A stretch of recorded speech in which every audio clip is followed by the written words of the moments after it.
आस्था news, पूर्ण समर्पण, संपूर्ण संरक्षण।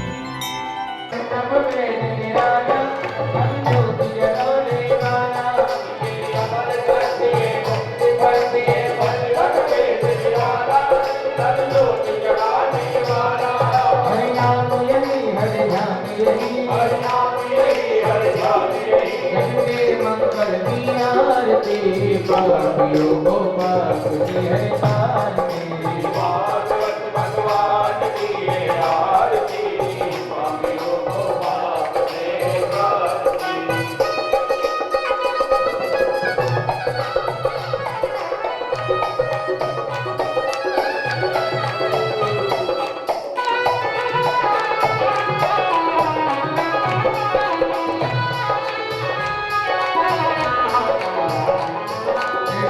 गीत पावन पुनीत पापों को मिटाने वाला, हरिनाम जगाने वाला, है तुम करणी है तुम हरणी है तुम करणी है तुम हरणी, प्रभु की महिमा की आरती, पापियों को पाप से आरती, भागवत भगवान की है आरती, पापियों को पाप से आरती।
कल्पतरु मोर पीताम्बरधारी भगवान श्री नारायण की वांगमयी श्रीमद् भागवत महापुराण के चरणों में कोटि कोटि दंडवत प्रणाम करते हुए प्रथम पूज्य प्रातः स्मरणीय पूज्य गुरुदेव एवं स्वामी श्री रामभद्राचार्य जी महाराज के चरणों में कोटि कोटि दंडवत प्रणाम करते हुए भगवान श्री रामारमण सरकार के चरणों में बारंबार दंडवत प्रणाम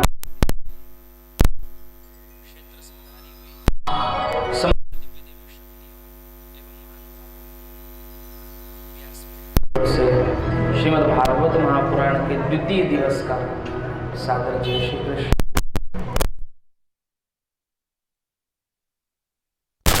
भगवान की इस मंगलमयी कथा के महात्मा को श्रवण किया।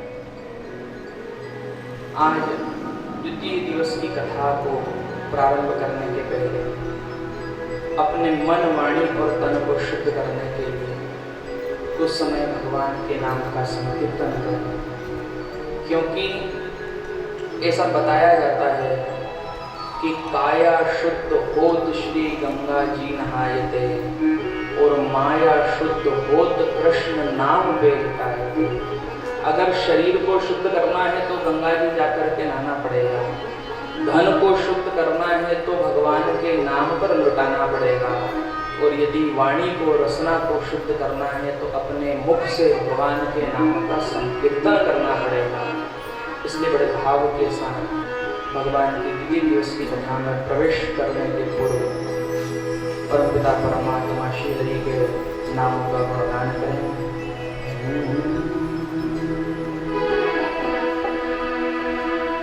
किशोरी राधे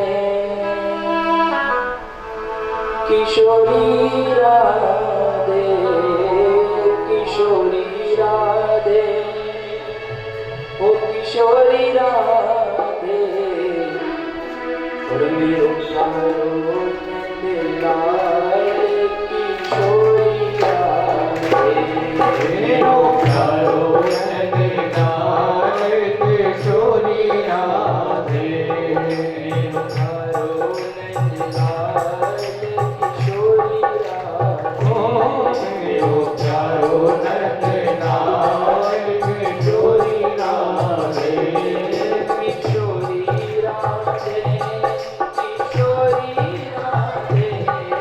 किशोरी राधे किशोरी राधे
भाव के साथ भगवान की इस परम मंगलमय कथा के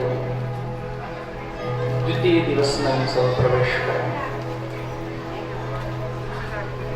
श्रीमद् भागवत महापुराण में ऐसा वर्णन आता है कि जिस स्थान पर श्रीमद् भागवत महापुराण का यह जो ग्रंथ है वो जाकर के विराजमान हो जाता है, उस स्थान पर संसार के समस्त देवताओं का निवास हो जाता है। जिस स्थान पर जाकर के ये श्रीमद् भागवत महापुराण की पोथी विराजमान हो जाती है, उस स्थान पर संसार के समस्त तीर्थों का निवास हो जाया करता है। अब यदि तीर्थ की चर्चा करें तो संपूर्ण जगत में कितने तीर्थ बताए गए हैं? 3 करोड़ और 10,000 तीर्थ इस संपूर्ण जगत में व्याप्त है।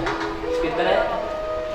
3 करोड़ और 10,000। इस सारे जगत में मिलाकर के, संपूर्ण विश्व में मिलाकर के 3 करोड़ और 10,000 तीर्थ।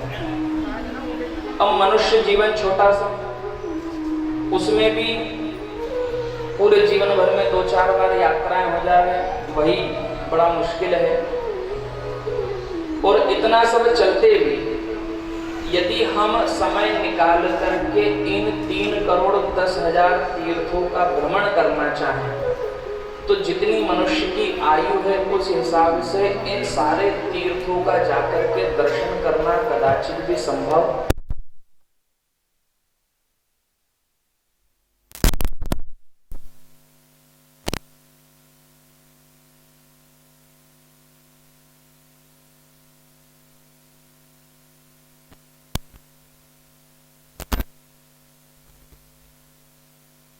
दर्शन कर ले रहे हैं, तो भी आप विचार करें का 1-1 रुपया भी खर्च माने तो 3 करोड़ 10,000 तीर्थ में जाने में कितना खर्चा होगा? 3 करोड़ 10,000 रुपया। एक तीर्थ का केवल 1 रुपया, न रिजर्वेशन का जोड़ रहे हैं, न मंदिर में चढ़ाने का, न खाने का, न सोने का, कोई पैसा नहीं जोड़ रहे हैं। एक तीर्थ यदि 1 रुपये में भी हमारा संपन्न होता है तो भी मानव जीवन में 3 करोड़ 10,000 रुपया इतना बड़ा अर्थ को खर्च करके जो लाभ 3 करोड़ 10,000 तीर्थ में जाने से प्राप्त होता है, वही फल केवल इस श्रीमद् भागवत महापुराण की पोथी के सन्मुख बैठ करके जीव को प्राप्त हो जाया करता है। साथ साथ में इस कथा की एक विशेषता और है। इस कथा की एक विशेषता और है। हम जीवन में समस्याओं से घिरे रहते हैं। हम जीवन में समस्याओं से घिरे रहते हैं और मानव जीवन की प्रत्येक समस्या का समाधान यदि जीव को प्राप्त हो सकता है तो वो केवल श्रीमद् भागवत महापुराण की कथा से। जैसा कि कल की कथा में हम सब ने श्रवण किया, जैसा कि कल की कथा में हम सब ने श्रवण किया कि महारानी भक्ति के कष्टों की निवृत्ति श्रीमद् भागवत महापुराण के माध्यम से हुई। वास्तविकता में महारानी भक्ति कष्ट में होवे ये तो नहीं सकता, ये इधर उधर मन भटक गया तो बात समझ के बाहर हो जाएगी। अंगद सिंह जो है वो युद्ध लड़ने गए और इधर पत्नी को पता चला कि मेरे मायके में मेरे पूज्य गुरुदेव पधारे हैं, गुरुदेव भगवान पधारे हैं। तो अंगद सिंह की जो पत्नी थी उसने पत्र लिख करके अपने मायके सूचना पहुंचा दी कि पूज्य गुरुदेव भगवान से कहिएगा कि मैं भी उनके सत्संग का लाभ लेना चाहती हूँ, यदि वे पधारे तो मुझ पर बहुत कृपा होगी। पूज्य गुरुदेव ने प्रार्थना को स्वीकार किया। समय आने पर गुरुदेव पधारे, घर में दिव्य सत्संग प्रारंभ हुआ और जब सत्संग प्रारंभ हुआ तो महाराज जैसे ही सत्संग प्रारंभ हो रहा था वैसे ही अंगद सिंह का आना हो गया। और अंगद सिंह ने जो ही ये सब तामझाम लगा हुआ देखा तो क्रोधित हो पड़ा और क्रोधित होकर के पूज्य गुरुदेव का अपमान कर दिया। अरे ये सब क्या लगा रखा है गाना बजाना, यहाँ से चलो साहब भाग जाओ यहाँ पर, अन्यथा जिस प्रकार से युद्ध में मैं दूसरों को मार दिया करता हूँ तुम्हें भी प्राण दंड दे दूंगा। जितने संत महात्मा बैठे थे सब उठ उठ करके वहां से जाने लगे। जैसे ही पत्नी को पता चला कि पति ने पूज्य गुरुदेव भगवान का तिरस्कार करके उन्हें भगाया है, पत्नी विलाप करने लगी। क्रोध नहीं किया पत्नी ने, क्योंकि राजस्थान में जो है क्षत्रिय वंश की परंपरा है कि पत्नी को क्रोध करने का अधिकार पति पर नहीं है। विलाप कर सकती है पर क्रोध करने की शास्त्र आज्ञा नहीं देता। आज के समय की बात नहीं है, 100-200 साल पीछे जाना पड़ेगा। आज के समय में तो छूट है थोड़ा थोड़ा। तो पत्नी ने क्रोध नहीं किया, पत्नी ने विलाप करना प्रारंभ कर दिया। और जब विलाप करना प्रारंभ किया तो अंगद सिंह आया और कहने लगा, देवी तू क्यों रो रही है, मैं तुझसे बहुत प्रेम करता हूँ, रोना बंद कर। पत्नी ने अपने विलाप का कारण बताया, आपने मेरे गुरुदेव को अपमानित करके भगाया है, और यदि आपने मेरे गुरुदेव को अपमानित करके भगाया है, उन्हें तिरस्कार करके भगाया है, मैं कदाचित भी इस बात को सहन नहीं कर सकती। आप जाइए और गुरुदेव को मना करके लाइए, मैं उनका सत्संग सुनूंगी, जब ही मेरे मन को शांति की प्राप्ति होगी, तब ही मेरे मन को आनंद मिलेगा। अंगद सिंह अपनी सेना को लेकर के गुरु महाराज को ढूंढने के लिए गया। पूज्य गुरुदेव का दर्शन हुआ। दर्शन करके अंगद सिंह ने प्रार्थना करी, बोले प्रभु मेरी पत्नी विलाप कर रही है, आपका सत्संग सुनना चाहती है। संत तो संत होते हैं, जिस प्रकार से क्रोधित हुए थे उसी प्रकार से क्षमा भी किया और अंगद सिंह के साथ में वापस राजमहल में आए। और जब राजमहल में आए हैं तो राजमहल में आकर के सत्संग प्रारंभ किया। और जब सत्संग प्रारंभ हुआ है तो उस अंगद सिंह के मन में ये बात आई, क्यों न मैं भी थोड़ी देर बैठ करके सत्संग का आनंद लूं। पत्नी सुन ही रही थी, पति भी साथ में बैठ गया। सत्संग का आनंद प्रारंभ हुआ। देखते ही देखते जगन्नाथ भगवान की ऐसी चर्चा चली कि उस अंगद सिंह की मति में भी परमपिता परमात्मा निवास कर गए। अब पत्नी का मन भर गया, पर अंगद सिंह सुनना चाहता है। बोले प्रभु मैं और सुनना चाहता हूं। संत ने, पूज्य गुरुदेव भगवान ने खूब दिव्य सत्संग सुनाया। और जिस समय ये सत्संग चल रहा था और जो ही अंगद सिंह के मन में ये भाव आया कि जगन्नाथ भगवान से अब तो मेरी प्रीत हो गई है, एक बार तो मुझे दर्शन करने अवश्य ही वहां पर जाना पड़ेगा। जैसे ही ये मन में भाव आया, संसार के सबसे प्रतापी राजा ने उस अंगद सिंह के राज्य पर आक्रमण किया। एक ऐसे राजा ने आक्रमण किया जिसको कोई जीत नहीं सकता था। मुस्लिम था वो राजा। समय आने पर अंगद सिंह युद्ध के लिए पहुंचा और बड़ी ही सरलता से उसको विजय भी प्राप्त हो गई। जब विजय प्राप्त हुई तो भगवान में और विश्वास बढ़ गया। ऐसा होता है ना, हमने भगवान से कहा हे प्रभु इतनी इतनी समस्या है, जल्दी से काम बन जावे। भगवान ने तुरंत व्यवस्था लगा दी तो हमारे मन में दृढ़ विश्वास हो जाता है। अंगद सिंह के मन में भी विश्वास आया कि सत्संग सुन रहा था, युद्ध का समाचार मिला, जाकर युद्ध लड़ा तो जिस राजा को कोई जीत नहीं सकता था, ऐसे राजा को भी क्षण भर में जीतने का अवसर मिल गया। अंगद सिंह के मन में बड़ी प्रसन्नता हुई। उस मुस्लिम राजा के पास में जितना भी धन था उस सबको लेकर के आया। और उसी राजा के पास में एक दिव्य मणि भी थी। उस मणि को जब अंगद सिंह ने प्राप्त किया तो मन में ये भाव आया कि चाहे कुछ भी हो जाए, ये मणि तो मैं अपने जगन्नाथ को ही अर्पण करूंगा। वहीं से संकल्प कर लिया कि ये सारा धन राजकोष में जाएगा और मणि जगन्नाथ के चरणों में जाएगी। भतीजे को पता चला कि चाचा जी ने अपने मन से एक संकल्प करा है कि मणि जगन्नाथ भगवान के चरणों में जाएगी। भतीजे ने विरोध किया। बोले चाचा जी आप तो सैनिक हैं, आप राज्य का निर्णय कैसे ले सकते हैं? प्रार्थना करी। बोले मैं चाहता हूं कि ये मणि जो है ये तो प्रभु श्री जगन्नाथ के चरणों में जाकर के अर्पित करूं। मैंने मन से संकल्प किया है। विरोध करना चाहा भतीजे ने, चाचा जी नहीं माने। अब भतीजा ये जानता था जो राजगादी पर बैठा था कि ये शक्तिशाली है, मैं तो केवल राजगादी पर बैठा हूं, पर ये युद्ध कौशल को जानता है। तो अपनी भुआ से साठगांठ करी सत्य घटना है इसी कलिकाल की।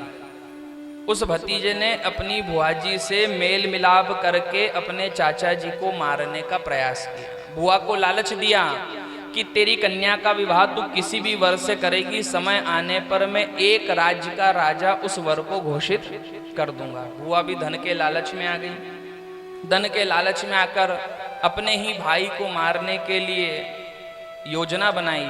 सुंदर सा भोजन बना करके परोस दिया और भाई के सामने रख दिया और कहने लगी, बोले भैया भोजन कर ले, तो युद्ध जीत करके आया है। परंतु अंगद सिंह का नियम था कि उसी बुआ की बेटी को जब तक अपने हाथ से देवी स्वरूप में भोजन नहीं अर्पण कराता था तब तक खुद नहीं खाता था। अब बुआ जी से पूछने लगा, तेरी बेटी कहाँ है? बुआ जी ने कहा, बोले वो तो कहीं बाहर गई है, क्योंकि पता था भोजन में तो जहर है। अंगद सिंह कहने लगा, बोले मैं जब तक उसे अर्पण नहीं कराऊंगा मैं स्वयं भोजन करने वाला नहीं हूं। जैसे ही ये सुना तो बुआ जी का मन बदल गया। बुआ का मन बदल गया कि जो अंगद सिंह मेरा भाई मेरी कन्या को देवी मानता है, जब तक इसे भोजन नहीं कराता तब तक स्वयं भोजन नहीं करता।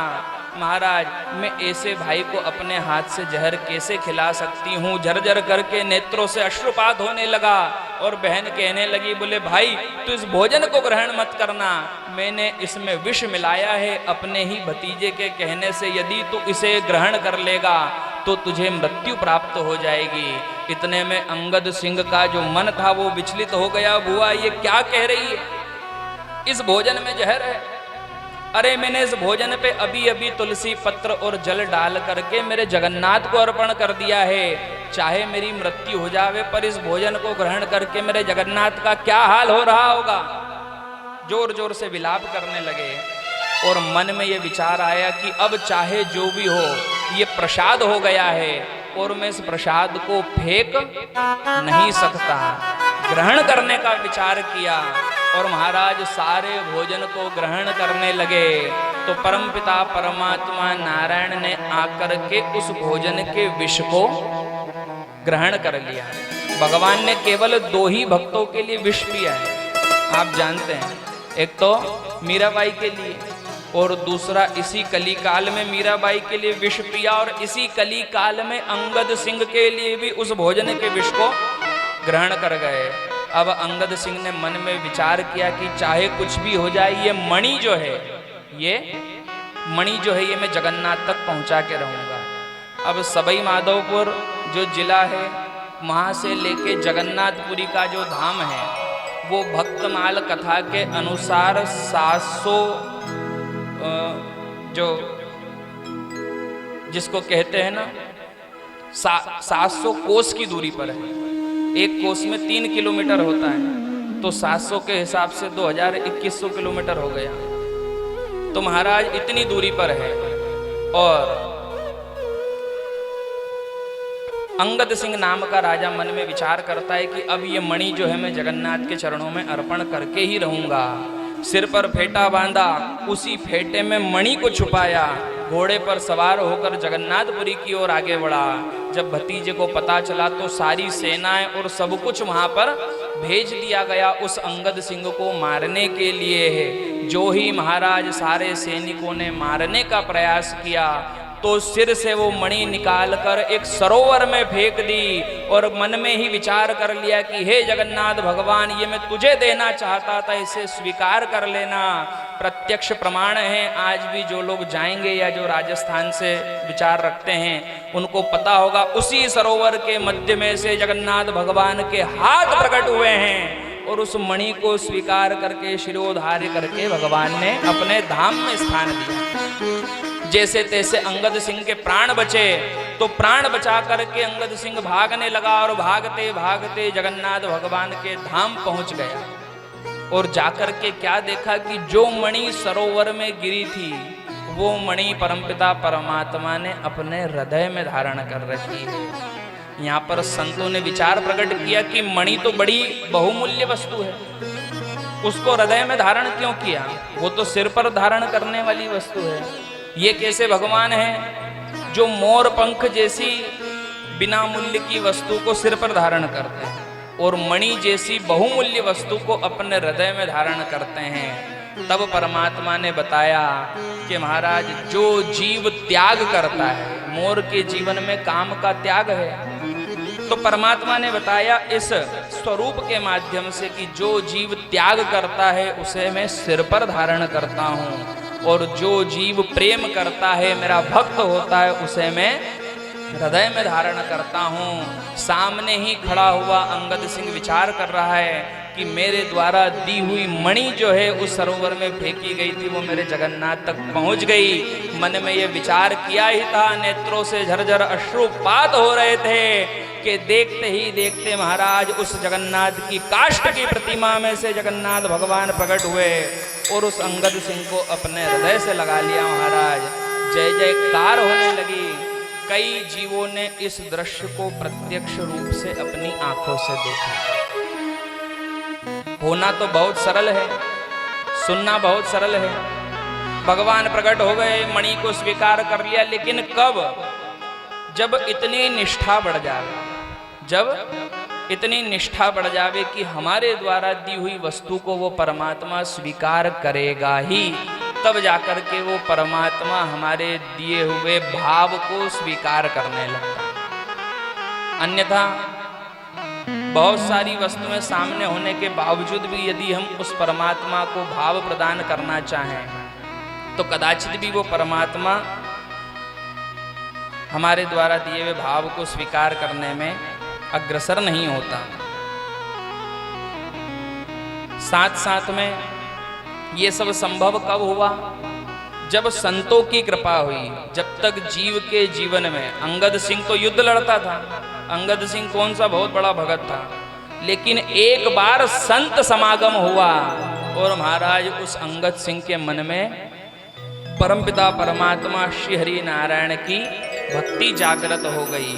क्योंकि महाराज कीर्तन में भी तो यही कहा जाता है ना, क्या क्या कहते हैं कि ध्रुव जी की बन गई, प्रहलाद जी की बने गई।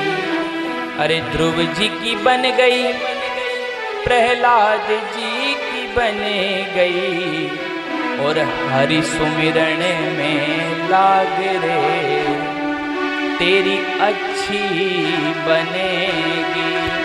ध्यान रखना, ये भगवान की कथा और भगवान का नाम ही जीव का उद्धार कर सकता है।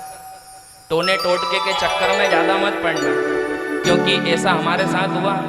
अभी तक 4 तीर्थ यात्राएं करी, और चारों तीर्थ यात्रा में बहुत सारे लोग जो गए होंगे तो रेलवे स्टेशन पे 20 रुपए की किताब में 100 टोटके ऐसा लिखा हुआ मैंने पढ़ा।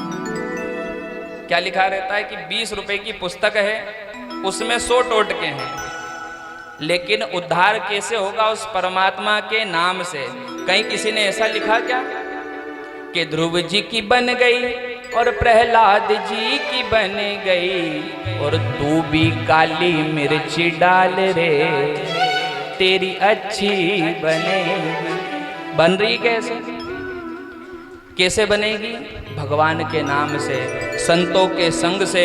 जब किसी दिव्य महात्मा का हमारे जीवन में आश्रय होगा तो फिर जीव पर उस परमपिता का अनुग्रह होगा, और अवश्य ही उस परमपिता परमात्मा की कृपा होगी। क्योंकि संतों ने बताया है कि ध्रुव जी की बन गई और प्रहलाद जी की बने गई, और हरि सुमिरन में लाग रे, तेरी अच्छी बनेगी।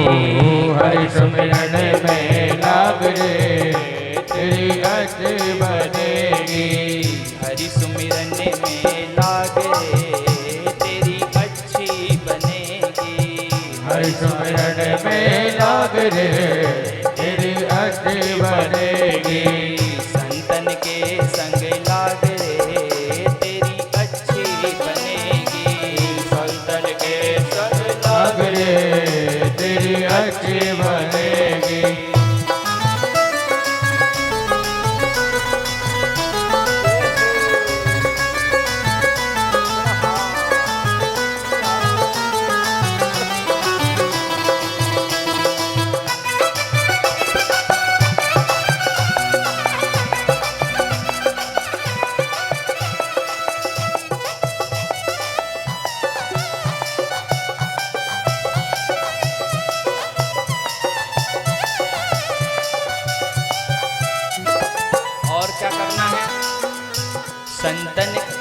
संग पुण्य कमाई, संतन के संग पुण्य कमाई, संतन के संग पुण्य कमाई, संतन के संग पुण्य कमाई। 84 तेरी कट जाई, 84 तेरी कट जाई। राम चरण अनुराग रे तेरी अच्छी बनेगी, राम चरण अनुराग रे तेरी अच्छी बनेगी। संतन के संग लाग रे तेरी अच्छी बनेगी, संतन के संग लाग रे तेरी अच्छी बनेगी।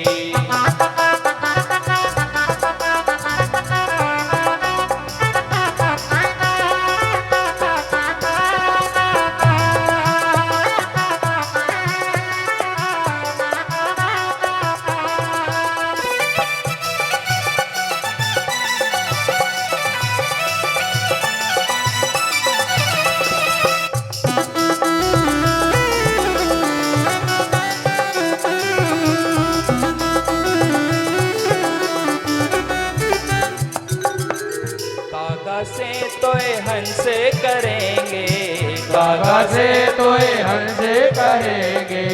जब कोई संत जीवन में आता है तो क्या करता है, अपने सत्संग के माध्यम से हमारे मन के विकार के मेल को धो दिया करता है। क्या करता है, अपने सत्संग के माध्यम से हमारे मन के विकारों में जो मेल जमा हुआ है उसको धो दिया करता है। और जब मन का मेल धुल जाता है तो फिर क्या होता है, ये जो जीव रूपी कौवा है ये हंस के समान हो जाता है। इसलिए संतों ने क्या कहा है, कागा से तोय हंस करेंगे, कागा से तोय हंस करेंगे।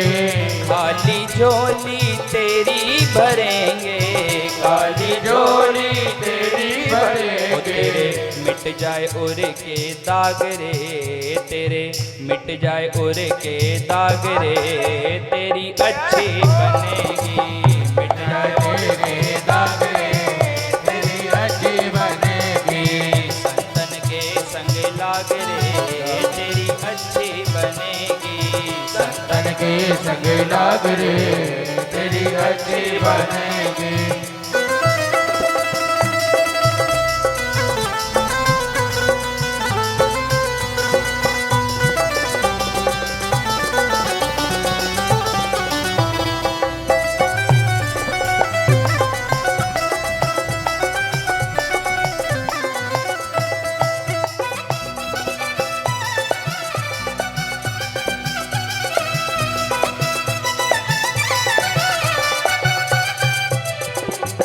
मोहन श्याम बहुत दिन सोए, मोहन श्याम बहुत दिन सोए।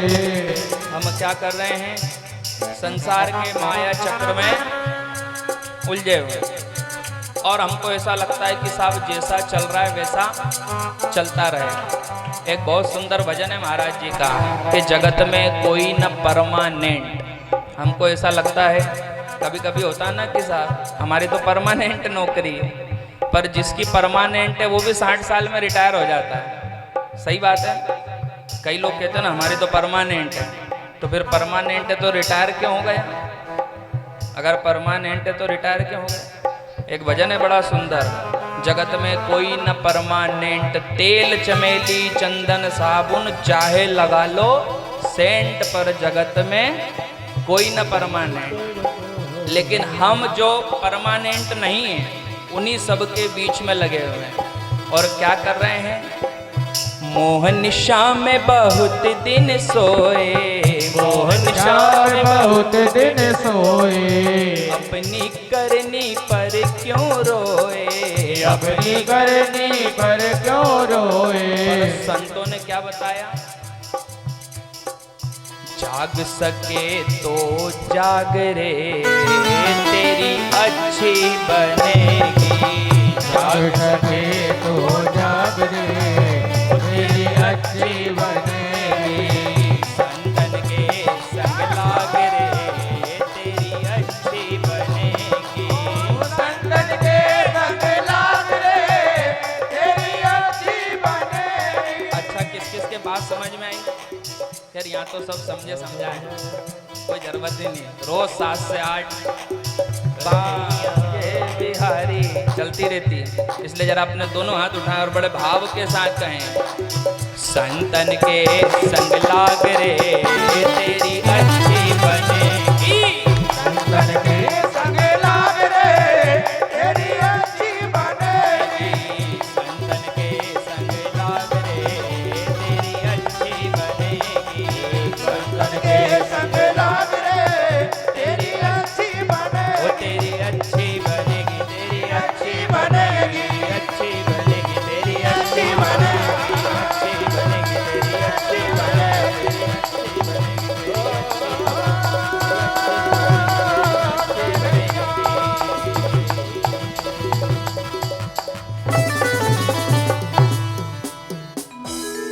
अरे संतन के संग लाग रे तेरी अच्छी बनेगी। बड़ा ही दिव्य महत्व बताया है, संत महिमा बताई गई है। एक महाराज जी ने तो इतना भी कह दिया महाराज कि जब संत मिलने हो जाए, जब संत मिलन हो जाए तो क्या होगा, बड़े ध्यान से सुनना, कि जब संत मिलने हो जाए और तेरी वाणी हरि गुण गाए, तब इतना समझ लेना अब हरि से मिलने होगा। सुना है ना ये भजन? जब संत जीवन में आ जाते हैं और ये जो जिब्वा है ये भगवान से हरे राम राम राम हरे हरे, हरे कृष्ण कृष्ण कृष्ण हरे हरे, भगवान कृष्ण की श्री चैतन्य चरित्रावली की जो ये महागायत्री मंत्र है, जब इसका उच्चारण करने लगती है जिह्वा, तो निश्चित ही जीव पर भगवान की कृपा होती ही है। ये जो चरित्र हमने सुना, ये कल भक्ति ज्ञान वैराग्य की कथा हमको सिखा रही है कि कैसे जीव भक्ति करे, कैसे भगवान में अपने चित्त को लगाए, किस प्रकार से अपने मन से समस्त आशाओं की निवृत्ति करके उस निराकार ब्रह्म के मन में, निराकार ब्रह्म के चरणों में अपने मन को लगावे, ताकि जीव का कल्याण मात्र का साधन वो परमात्मा का नाम बन सके। आगे चलकर के इसी कथा में हमने गोकर्ण जी महाराज के चरित्र का भी वर्णन सुना, जिसमें चर्चा आती है कि गोकर्ण जी महाराज अपने माता पिता भाई सभी के लिए गया श्राद्ध करते हैं और गया श्राद्ध करके लौटते हैं तो वही धुंधकारी जो है वो प्रेत योनि में दिखाई देता है। फिर श्रीमद् भागवत महापुराण के माध्यम से उस धुंधकारी का उद्धार होता है। ये भागवत क्या करती है? बोले जीवित रहते हुए तो उद्धार हो पावे या ना हो पावे, इस ग्रंथ की महिमा क्या है? हो सकता है कि जीवन में इतनी व्यस्तता हो कि हम जीवित रहते हुए इस साधन का लाभ ही न ले पाए, ऐसा हो सकता है। या अन्य कोई मजबूरी हो सकती कि जीवित रहते हुए हम इस श्रेष्ठ और सुलभ साधन का लाभ ले पावे या न ले पावे, तो मरने के बाद भी ये कथा उस जीव का उद्धार कर दिया करती है। पर एक बात कहना चाहूँगा, अन्यथा मत लेना। बात ये है कि भगवान के समक्ष जब तक इस शरीर में प्राण है, जब कथा सुनने में ज़्यादा आनंद है कि ये सात गांठ के बांस में बैठकर सुनने में ज़्यादा आनंद। बात समझ में आ रही क्या कहना चाह रहे? मर जाएंगे फिर ऐसे ही सात गांठ के बांस में बैठकर कथा सुनना पड़ेगी, क्योंकि धुंधकारी ने वहीं विराजमान होकर के कथा सुनी। अब न तो ताली बजा सकते हैं, न नाच सकते हैं, न भगवान के जन्म के उत्सव में जय जयकार कर सकते हैं। तो महाराज भगवान ने कछवा परिवार के माध्यम से हम सबको यह परम सौभाग्य दिया है कि जब तक है तन में प्राण भज लो हरि का नाम, यही जीव का उद्धार करने वाला हो। महाराज साथ साथ में इसी चर्चा से एक छोटी सी चर्चा, कल कथा में आपको ऐसा बताया था कि 3 पीढ़ियों तक के लिए, कल 2 भैयाओं के बीच में आपस में कुश्ती चल रही थी इस चर्चा को लेकर के, तो आज थोड़ा सा उसको क्लियर करें। कल हमने कथा में श्रवण करा कि 3 पीढ़ियों के लिए कभी भी ब्राह्मण भोजन के माध्यम से अन्न की व्यवस्था और तर्पण के माध्यम से जल की व्यवस्था को बंद नहीं करना चाहिए, ऐसा हमने समझा। साथ साथ में ये भी बताया था आप लोगों को कि गया श्राद्ध कर दें चाहे न करें, पर 3 पीढ़ियों के लिए यह व्यवस्था कभी भी बंद नहीं करना चाहिए।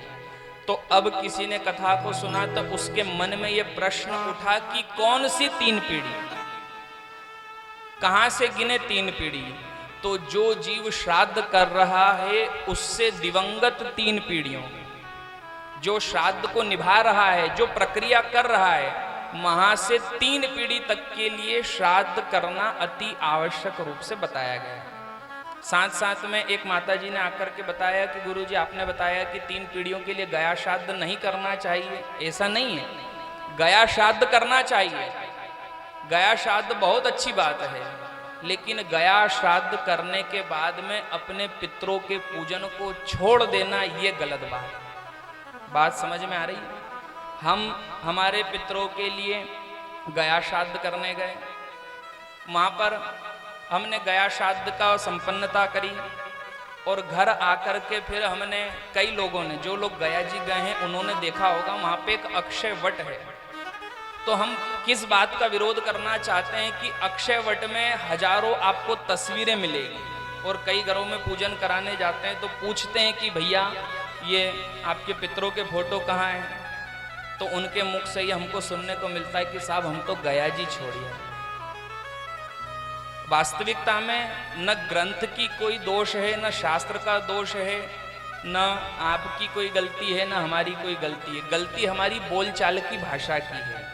हमने बोलचाल की भाषा में क्या कह दिया कि गया जी छोड़ आए, जिसने सारा जीवन कमा कमा करके तुमको संसार में स्थापित करा, उसको हम वहां छोड़ आए। जरा विचार करो किसके भरोसे छोड़ा है? वहां पे कौन अन्न की व्यवस्था देगा, कौन जल की व्यवस्था देगा? अगर आपके माता पिता को या आपको ही मान लो जीवित रहते हुए कोई कह दे कि साहब हम तो उनको वहां छोड़ा है, तो साहब किसके भरोसे छोड़ा है? गया श्राद्ध में ये बोलचाल की भाषा का अंतर है कि गया जी छोड़ आए। बात इस प्रकार से नहीं कहना चाहिए कि गया जी छोड़ आए। क्या करने गए थे साहब? बोले हमने हमारे पितरों के लिए गया श्राद्ध संपन्न किया है, हमने गया जी में उनके लिए श्राद्ध किया है। छोड़ आए का तो तात्पर्य नहीं होता। जिसने सारा जीवन आप पर न्यौछावर कर दिया उसको आप वहां बिहार में छोड़ा है, ये तो संभव ही नहीं है साहब। तो 3 पीढ़ियों तक के लिए श्राद्ध बंद नहीं करना चाहिए। कुछ लोगों के मन में संशय है तो धूप इत्यादि की व्यवस्था को न करें। हाँ, ये जरूर शास्त्र में विधान है कि गया श्राद्ध में आत्मिक रूप से पिंडदान होता है, जिससे जीव को अक्षय तृप्ति की प्राप्ति होती है। तो गया श्राद्ध करने के बाद में आपको पिंडदान करने की आवश्यकता नहीं है। गया श्राद्ध करने के बाद में आपको धूप इत्यादि देने की आवश्यकता नहीं है। साथ साथ में यदि आपने गया श्राद्ध की व्यवस्था को निभा दिया है, ये बहुत अच्छी बात है। एक माता जी के मन में कल ये भी आया कि हमने तो गलती कर दी, 3 पीढ़ी तक का हम तो कर ही आए। अरे कर आए, ये बहुत अच्छी बात है। गया श्राद्ध में जाकर के पिंडदान करना सर्वश्रेष्ठ कार्य है। हिमालय के वर्तमान कलाप नाम का एक बाग है, वहाँ पे पितृ लोग ऐसा गीत गाते हैं कि जो पुत्र हमारे कुल में उत्पन्न होकर हमारे लिए गया श्राद्ध करेगा, वो केवल हमको ही नहीं हमारी 100 पीढ़ियों का उद्धार करने वाला माना जाएगा। ऐसा पितरों के मुख की कथा है। इसका मतलब ये नहीं कि हमने गया श्राद्ध की व्यवस्था को निभा दिया और उसके बाद में साहब न तो घर में कोई श्राद्ध की व्यवस्था निभाई जाती है, न कभी पुण्य स्मरण के रूप में अपने पितरों की स्मृति लाई जाती है, न उनको कभी याद किया जाता है। कभी भूले बिसरे याद कर लिया करो कि देखो रे वीडियो कैसेट में होता है ना, पुरानी शादी की वीडियो रहती हैं, उसमें दिख रहे हैं, तो कैसी स्मृति हो जाती, जो जीव हमारे बीच में से जा चुका है और यदि उस वीडियो में दिखे तो याद आती है कि नहीं? अब जिसको याद करना चाहिए, जिसका स्मरण करना चाहिए, उसको छोड़ दिया। साहब छोड़िया है, याद ही नहीं करना। साहब बोलचाल की भाषा में अंतर है। गया श्राद्ध को संपन्न करते हैं, न कि हम वहां पर पितरों को छोड़ते हैं। साथ साथ में गया जी भी 3 प्रकार की बताई गई।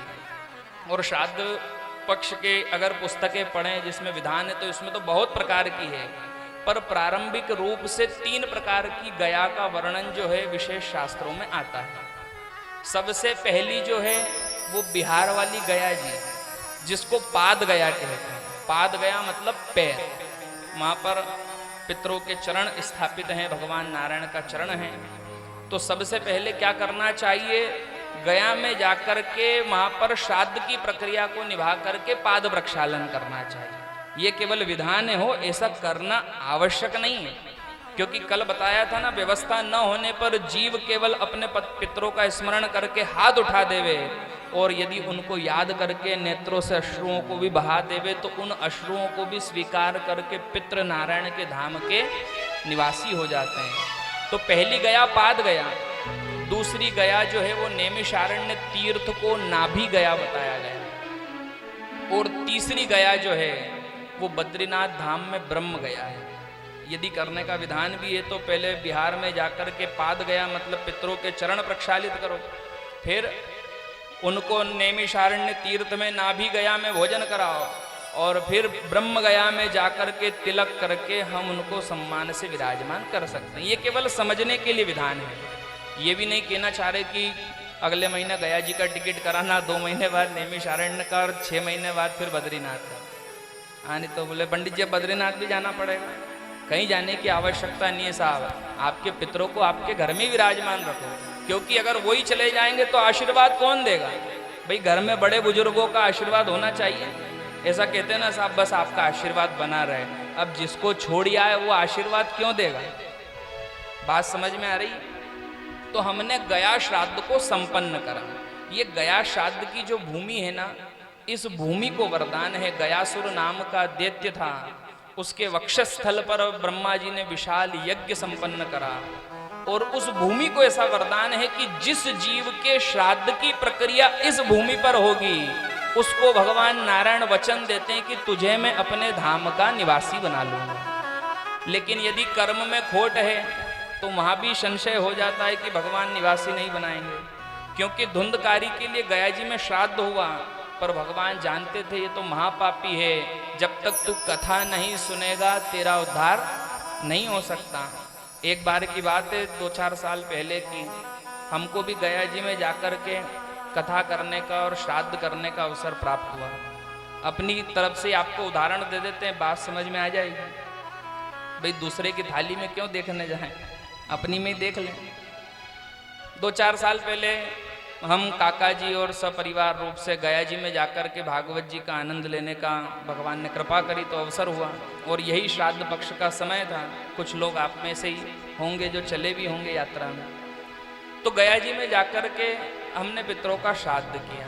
अब कुछ लोगों ने वहाँ पे कहा कि साहब आपके पितरों को यहाँ पर छोड़ना पड़ेगा, अब इनका ये नहीं करना, वो नहीं करना, ऐसा नहीं करना। 17-60-65 सवारियाँ, सबके अलग अलग मत। कई लोग तो 7 दिन वहाँ कथा जब चली तो चित्र भी रखे उन्होंने, और फिर जब कथा समापन हुई तो उसी वृक्ष पे टांग आए चित्र को। कुछ ने नदी में विसर्जन कर दिया, जिसका जो भाव था, जिसने जैसी प्रक्रिया। अब बारी आई हमारी, पिताजी ने पूजन करा पूज्य स्वामी जी महाराज के लिए, और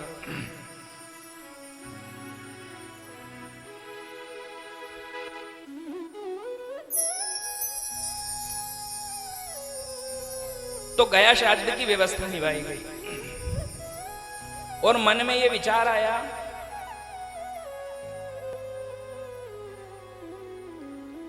सभी ने इस प्रकार के वक्तव्य सामने रखे कि यहां पर पितरों को छोड़ना पड़ेगा, अब इनको छोड़कर जाना पड़ेगा। तो मन में यह विचार आया कि इनको ही यहां छोड़ दिया तो घर की व्यवस्थाएं कौन संभाले, हम पर आशीर्वाद की व्यवस्थाएं कौन संभाले। तब जाकर के भगवान विष्णु का जो वहां पर विष्णुपाद मंदिर है, वहीं पर जाकर के इसी श्रीमद् भागवत की पोथी को विराजमान करा और अपने पितरों से ये प्रार्थना करी कि आपको कहीं छूटने की जरूरत नहीं, आप तो इस पोथी में विराजमान हो और समय समय पर तीर्थ का आनंद लेते रहो। क्योंकि जीव जिसकी कृपा से संसार में शरीर को धारण करता है, यदि उसी का स्मरण भूल जावे तो कदाचित भी वो परमपिता परमात्मा उस जीव पर कृपा नहीं करते। क्योंकि वास्तविकता में आप सबने ऐसा देखा होगा,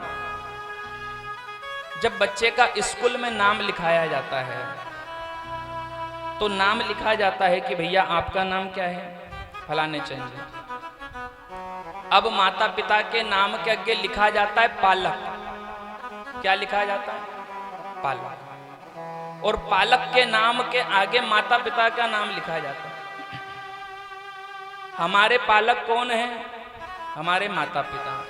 और इस संसार के पालक कौन है? वो परम पिता।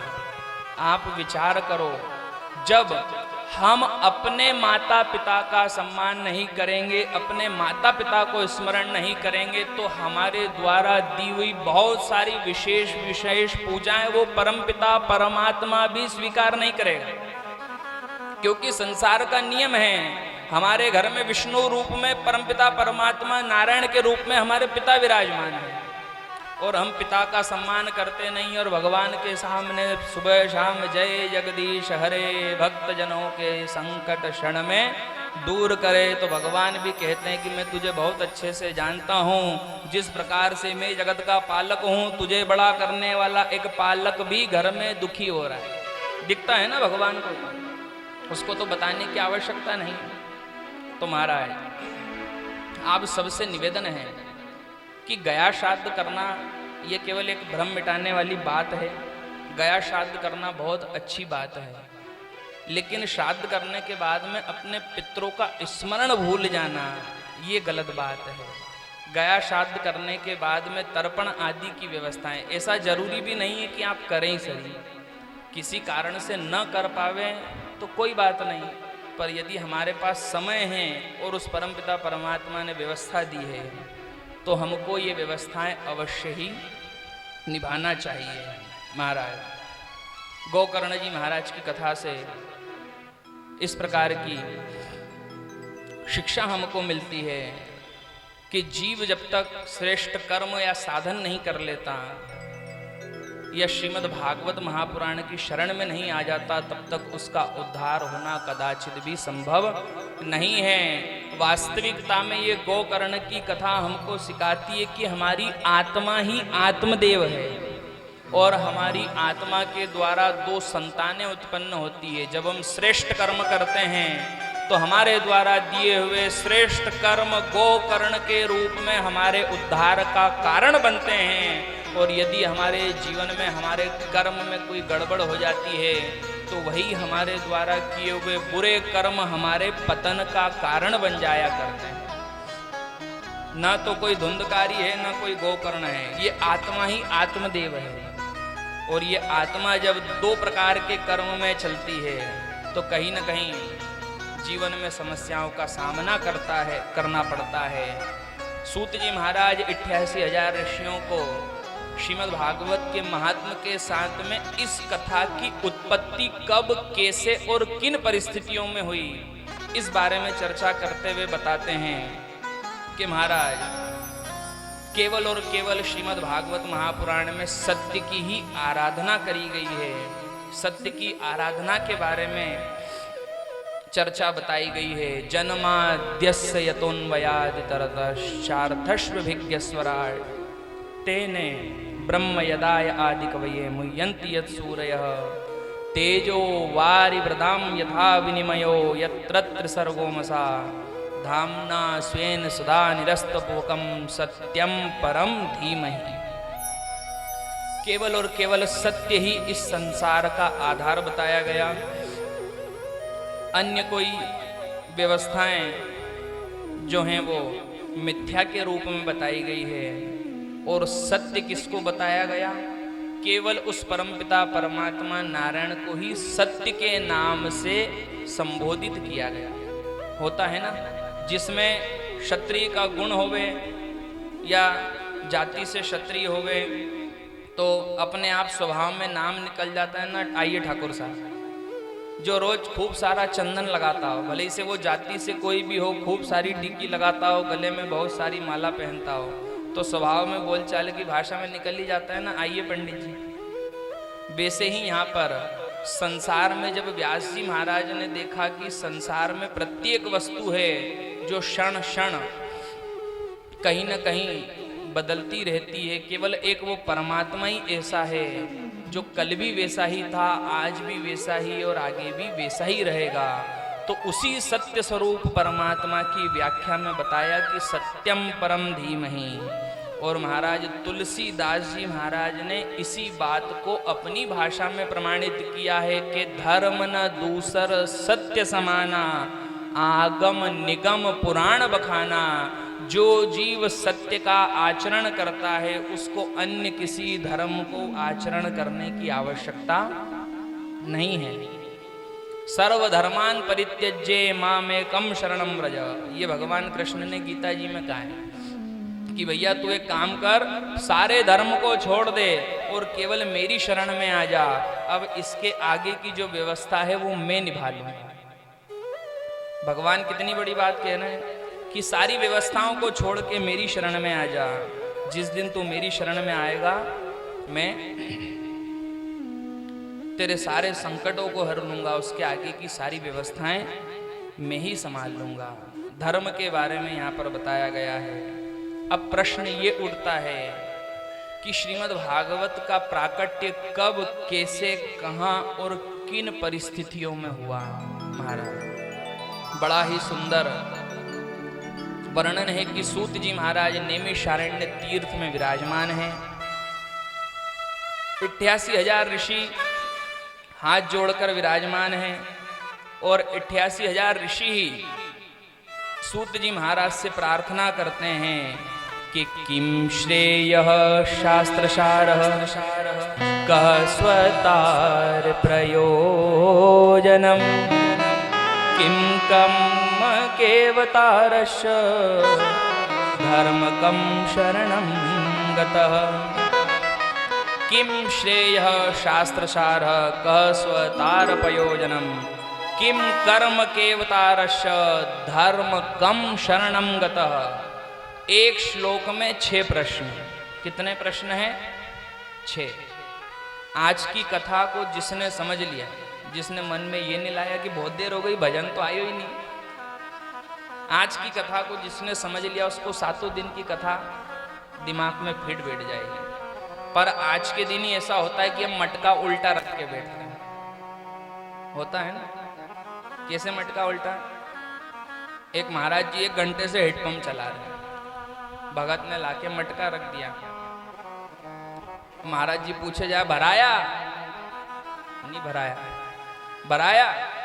नहीं भराया। अब महाराज जी तो नीचे गर्दन करके दिए जा रहे हैं हैंडपंप पे जोर से जोर। विचार करे ये मटका भराए क्यों नहीं दादा? महाराज जी ने गर्दन उठा के देखा तो मटका औंधा रखा हैंडपंप के नीचे। बोले इसको सीधा तो कर। तो हम सब भी यही करते हैं कि आकर के बैठ गए मटका बन के। पर यहाँ का जो मटका है ना बुद्धि रूपी, इसको उल्टा कर लिया। अब यहाँ तो फिर भी आपके बीच में बड़े हुए बालक है, अब अगर मटका उल्टा रहे तो कितने बड़े महाराज जी आके खूब ज्ञान का हेडपंप चला है, पर मटका भरा है?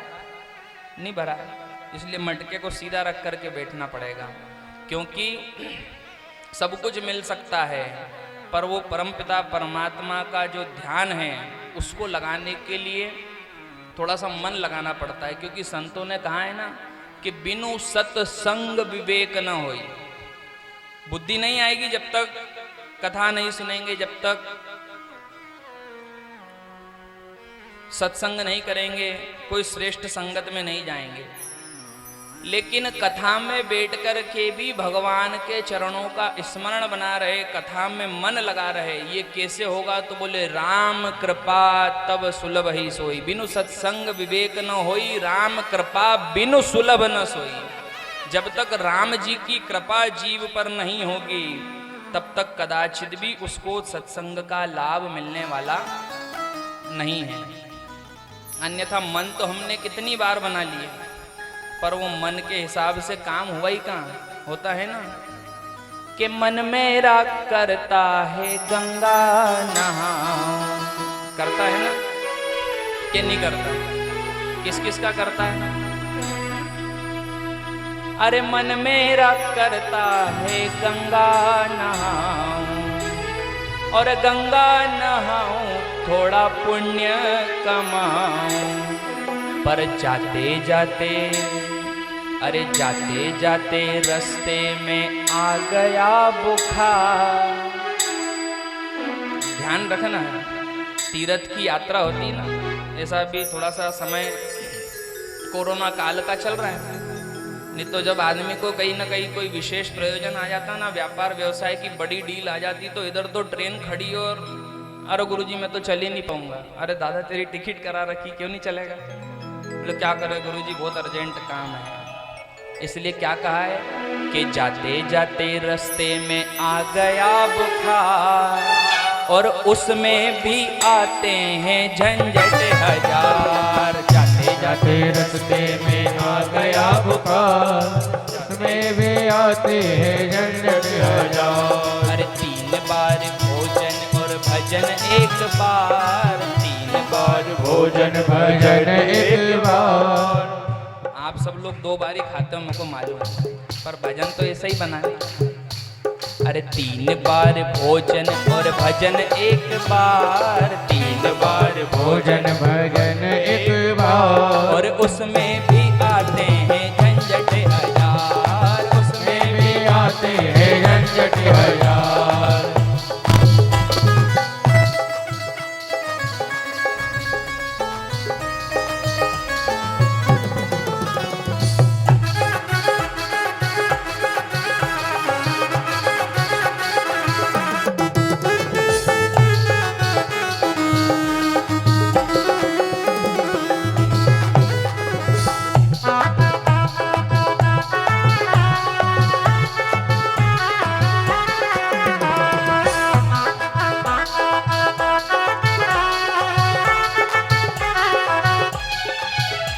अरे मन मेरा करता है सत्संग में जाऊं, मन मेरा करता है सत्संग में जाऊं, ओ मन मेरा करता है सत्संग में जाऊं, मन मेरा करता है सत्संग में जाऊं, और सत्संग में जाऊं थोड़ा नाम जप आऊं, सत्संग में जाऊं थोड़ा नाम जप आऊं।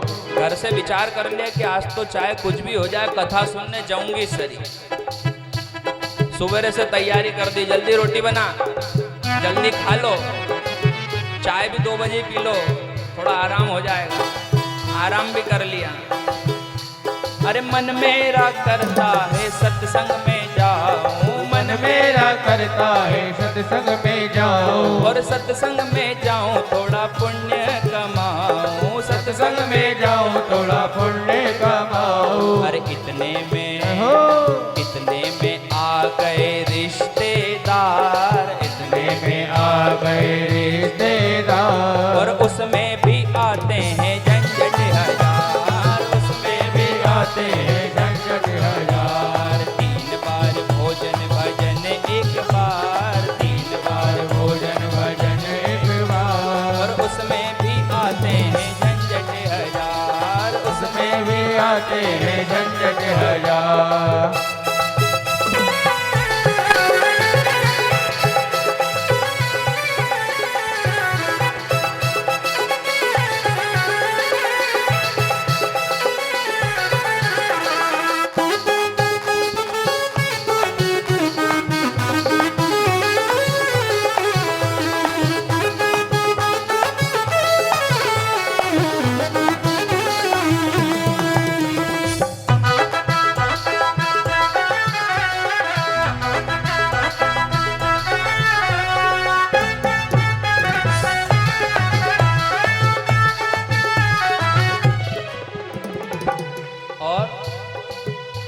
अरे मन मेरा करता है मंदिर हो आऊं, मन मेरा करता है मंदिर हो आओ, अरे मंदिर हो आऊं थोड़ा दर्शन कर आऊं, मंदिर हो आऊं थोड़ा दर्शन कर आओ।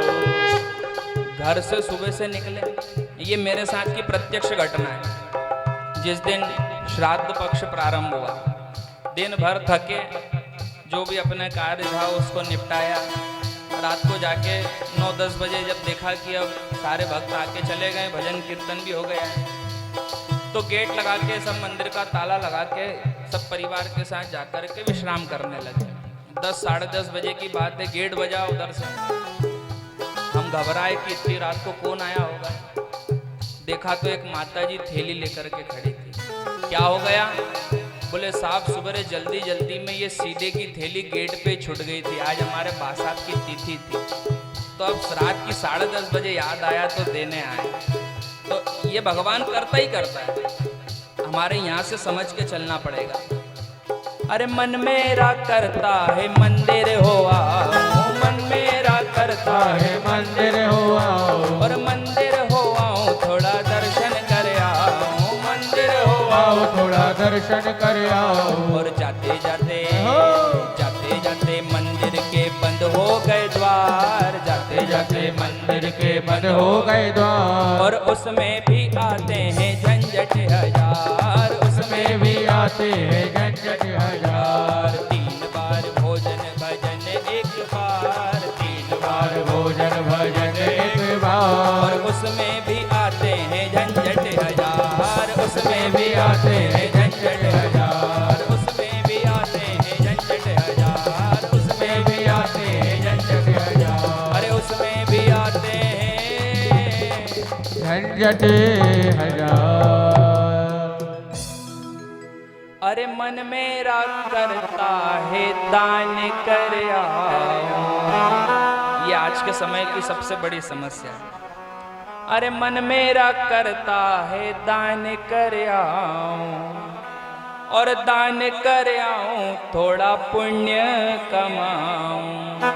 पर भगवान से क्या प्रार्थना करना है? बोले प्रभु इनकम है कम और बड़ा परिवार। ये समस्या है आज की। सबका मन होता है कि हम भी कथा कराएंगे, हम भी खूब दान धर्म करेंगे, पर क्या करें प्रभु, इनकम है कम और बड़ा परिवार, और उसमें भी आते हैं झंझट हजार। उसमें भी 17 झंझट फंसी हुई है।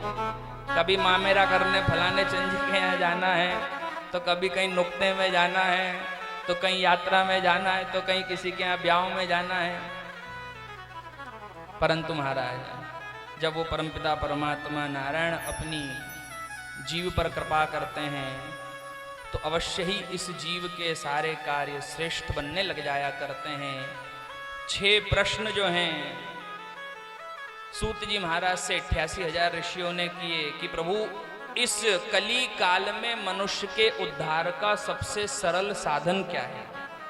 कोई ऐसा साधन बताएं जिससे हमारा तो कल्याण हो ही हो, साथ में सारे जीवों का भी कल्याण हो जावे।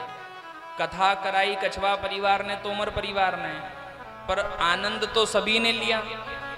तो प्रभु कोई ऐसा साधन बताइए जिससे हमारे साथ साथ सभी जीवों का कल्याण हो जाए। तीसरा प्रश्न, जो परमात्मा कभी जन्म नहीं लेता वो राम और कृष्ण कैसे बन गए? भगवान के कुल कितने अवतार हुए? एक ही समय में 2-2 माताओं के गर्भ से इस परमात्मा ने जन्म कैसे ले लिया? और जब धर्म रक्षक राजा परीक्षित,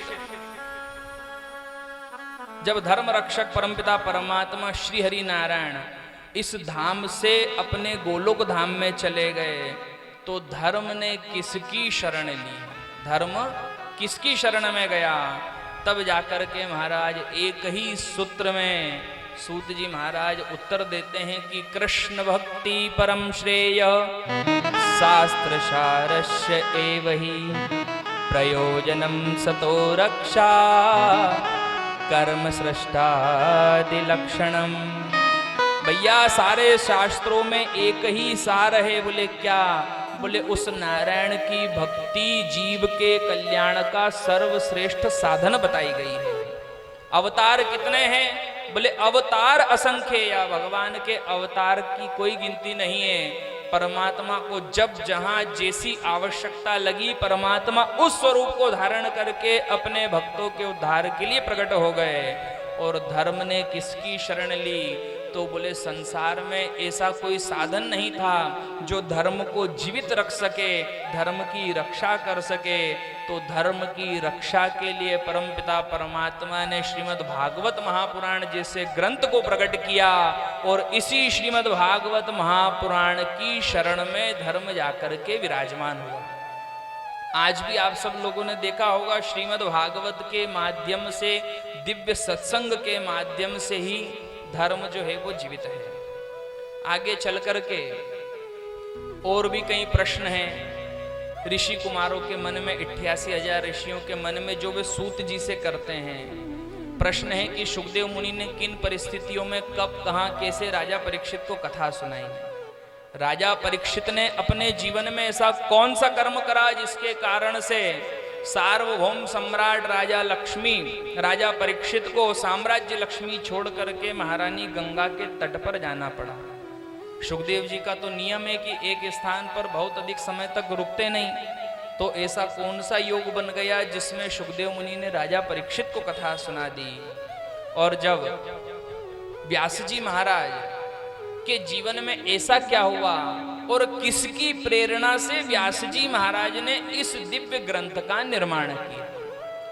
इतने सारे प्रश्न 88,000 ऋषियों ने श्री सूत जी के सामने रखे। तो सूत जी बताते हैं कि व्यास जी ने अपने जीवन में बहुत बड़े बड़े ग्रंथों की रचना करी।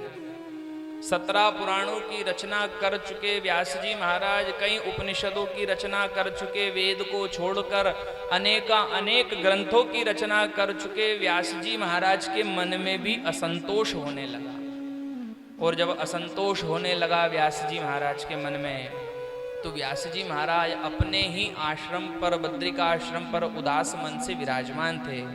और जिस समय उदास मन से विराजमान थे तो नारद जी का आगमन हुआ।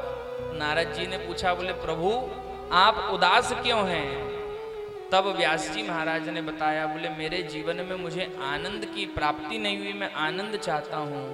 तब नारद जी ने बताया कि आप भगवान के दिव्य ग्रंथ श्रीमद् भागवत महापुराण जैसे ग्रंथ की रचना करिए। व्यास जी ने बताया कि मैंने बहुत सारे पुराणों की रचना करी, उनमें आनंद क्यों नहीं मिला? तब नारद जी ने उत्तर दिया कि भगवान की कथा में वो आनंद नहीं है जो भगवान के भक्तों की कथा में है। और श्रीमद् भागवत महापुराण जो है वो परम पिता परमात्मा श्री हरि नारायण के भक्तों की कथा है। इसलिए प्रभु आप भागवत जैसे ग्रंथ की रचना करिए। व्यास जी ने कहा, बोले भगवान की कथा का विस्तार करना बहुत सरल है, पर भगवान के भक्तों की कथा का विस्तार करना बड़ा कठिन कार्य है। क्या वो नारायण मुझ पर कृपा करेंगे?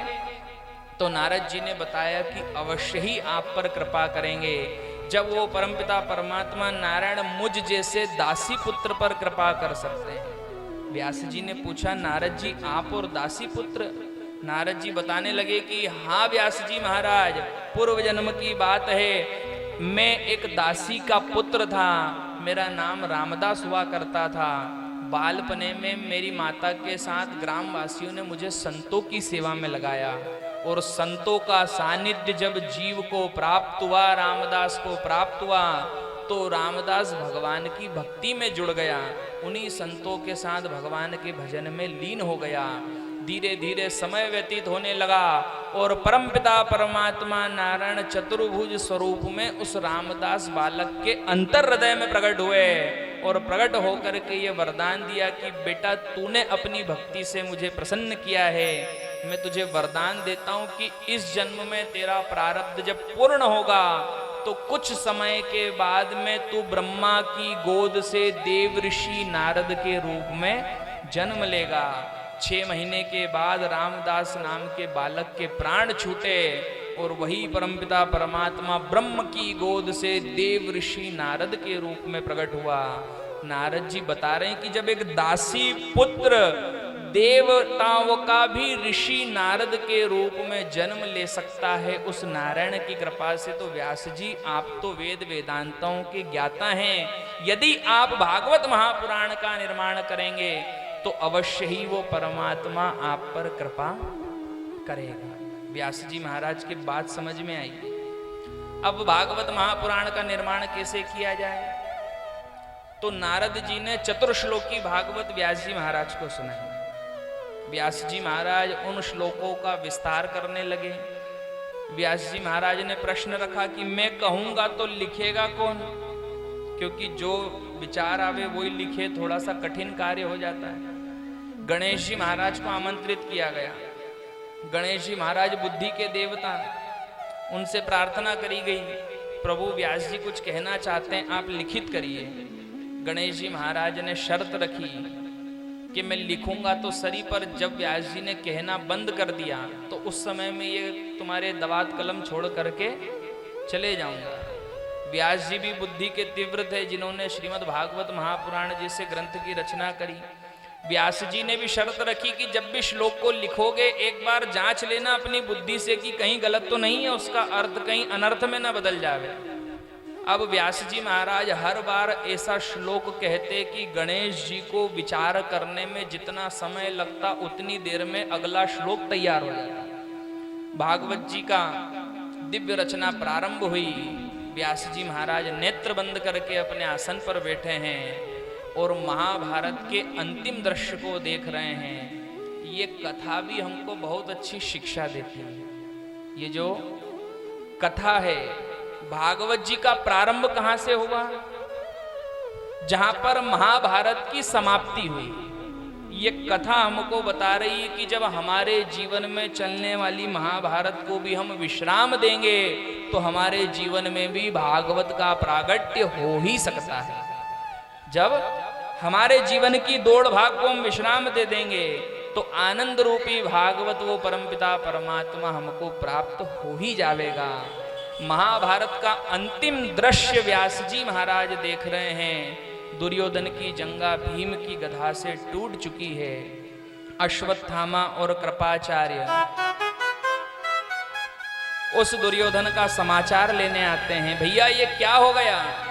दुर्योधन बताता है, मैं उन पांचों पांडवों को परास्त नहीं कर सका।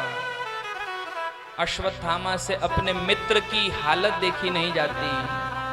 अश्वत्थामा वचन देता है कि भाई जिस किसी ने भी तेरा ये हाल किया है मैं उसे अवश्य ही प्राण दंड दूंगा। दुर्योधन समझाता है कि अब उन पांडवों से बैर करने से कोई अर्थ नहीं निकलने वाला। हमारे पास 18,000 अक्षौहिणी सेना थी और उस 18,000 अक्षौहिणी सेना के साथ भी हम उन पांचों पांडवों का बाल भी बांका नहीं कर सके, तो अब क्या बिगाड़ पाएंगे? मैं मरणासन्न अवस्था में हूं। दुर्योधन बता रहा है कि मैं मरणासन्न अवस्था में हूं और अश्वत्थामा तू कदाचित भी उनसे युद्ध लड़ने के लिए मत जाना। अश्वत्थामा को क्रोध आता है और मन में विचार करता है, तुम चिंता मत करो, मैं अवश्य ही उन पांचों पांडवों को मार करके और उनके जो सिर हैं तुम्हारे चरणों में ला करके रख दूंगा। दुर्योधन को वचन देकर के अश्वत्थामा चलता है।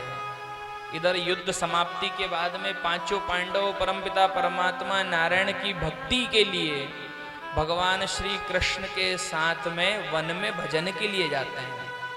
इन्हीं पांचों पांडवों के 5 पुत्र हैं जो बिल्कुल पांडवों की तरह दिखाई देते हैं।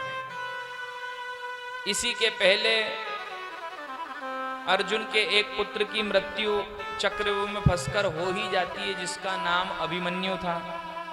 उसी की एक पत्नी है जो गर्भवती है, जिसका नाम है उत्तरा। उत्तरा नाम की अर्जुन की बहू गर्भवती है और पांचों पांडवों से उत्पन्न एक एक पुत्र ये युवा अवस्था में घर में हैं। भगवान इनसे कहते हैं इनके प्राणों की रक्षा के लिए कि आप भी भजन के लिए चलो। पांचों पुत्र मना कर देते हैं कि मामा जी आपको तो बुढ़ापे में नींद आती नहीं और आप हमें भी नहीं सोने देते, हम भजन करने नहीं जाना चाहते। ये कथा सिखा रही है कि परमात्मा तो पल पल आकर के हमको जगाता है, जीव यदि उसके इशारे को नहीं समझ पाए तो उसमें भगवान की क्या गलती। भगवान ने तो इशारा किया, स्वयं नारायण जगाना चाहते हैं कि भाई तेरी मृत्यु आने वाली है, भजन कर ले, पर पांचों पुत्र मना कर देते हैं कि हम तो विश्राम करना चाहते हैं। भगवान ने भी कहा कि जब स्वयं ब्रह्म तुम्हें जगा रहा है और तुम जागना नहीं चाहते तो अब तुम्हारी संसार में कोई रक्षा नहीं कर सकता। पांचों पांडवों को लेकर वन में गए।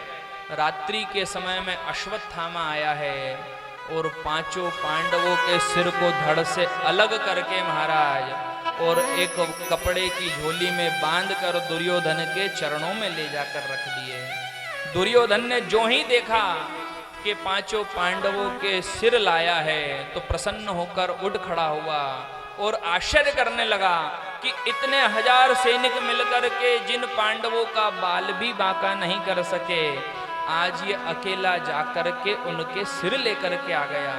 ये कैसे संभव हो सकता है। जो ही कपड़ा हटाया और महाराज उनको जांच करके परीक्षण किया तो दुर्योधन समझ गया कि ये पांचों पांडवों के नहीं, उन पांचों पांडवों के पुत्रों के सिर को लेकर के आया है। दुर्योधन समझ गया कि अब अवश्य ही मेरी मृत्यु संभव है। कष्ट के साथ में उस दुर्योधन ने अपने प्राणों को त्यागा और अश्वत्थामा को बताकर गया कि हे अश्वत्थामा, तू पांचों पांडवों के स्थान पर पांचों पांडवों के पुत्रों को मार आया है। अब अर्जुन और कृष्ण तुझे छोड़ने वाले नहीं हैं। इधर अश्वत्थामा भी घबराने लगा। प्रातः काल का समय हुआ। द्रौपदी इंतजार कर रही है कि समय हो चुका है, बच्चे अभी तक उठे नहीं। जाकर के कक्ष में देखा तो कक्ष में कोई नहीं है, क्योंकि पांचों पांडवों के पुत्रों ने क्या गलती करी थी कि अपने पिता के कक्ष में जाकर के शयन किया। और जब द्रौपदी के मन में विचार आया कि अपने पिता के कक्ष में शयन कर रहे होंगे, जो ही द्रौपदी ने द्वार खोला है तो क्या देखा है कि 5-5 युवा पुत्रों के शव पड़े हैं, जिनका सारा शरीर तो विद्यमान है पर उस शरीर पर सिर विद्यमान नहीं है। सिर को काट करके वो अश्वत्थामा ले गया है। द्रौपदी विलाप करने लगी। इतने में पांचों पांडवों का भगवान कृष्ण के साथ में आना हुआ। सबने समझाने का प्रयास किया। भगवान नारायण ने समझाया, बहन तू चिंता मत कर, मैं अवश्य ही उस दुष्ट को दंड दूंगा।